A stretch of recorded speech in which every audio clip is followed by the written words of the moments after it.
Fire Studios. Chiba baba, baba, baba, honorary. Thank you. Tagabane kokumunga kulepa.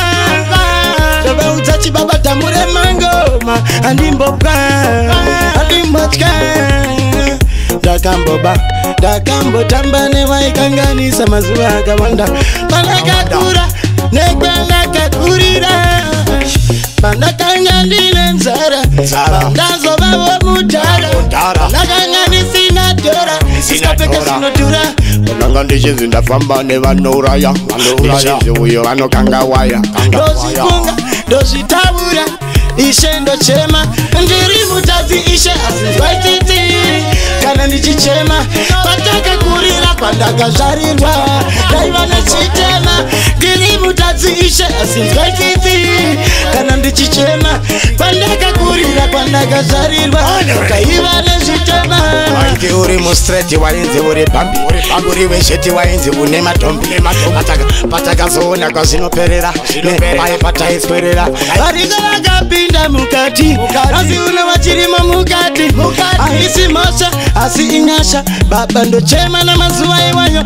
Ndiri mutazi ishe vaititi. Kana ndichichema. Pataka kurira pandakazvarirwa. Daivana chitema. Ndiri mutazi ishe vaititi. Kana ndichichema. Pandaka kurira pandakazvarirwa. Daivana chitema. Uri mupinda iri wainda. Vaimutavesa variko kumarinda. Vaikwanisa kunditoa zironda. Nekuti nhasi ndakunge muranda. Asi pazvinotangira ngega zvinoperera. Vamuka rinozvigonera. Mwari mandigonera. Ndinongochema kuti ndiri mutazi ishe vaititi. Kana ndichichema. Pataka kurira pandakazvarirwa. Daivana chitema. Ndiri mutazi ishe vaititi.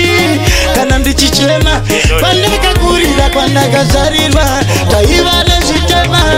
Ini fodya dzaigara dzanditodobora. Asikana nhombo dzangu vakatodobora. Chamba chakanondibodora. Apana kandoranza kundilaina ndaitogaira. Kuti staira. Asi unopasha ndiwamera. Asi ndinochema naishe kuti variko kumusoro. Vandogona. Ndinongoti dai. Ndichiri mudiki ndagadzira. Asi ndoti dai. Ndiri mutazi ishe vaititi. Kana ndichichema. Pataka kurira pandakazvarirwa. Daivana chitema. Ndiri mutazi ishe vaititi. Kana ndichichema. Pandaka kurira pandakazvarirwa. Daivana chitema. Ndiri mutazi ishe vaititi. Kana ndichichema. Pataka kurira pandakazvarirwa. Daivana chitema. Ndiri mutazi ishe vaititi. Kana ndichichema.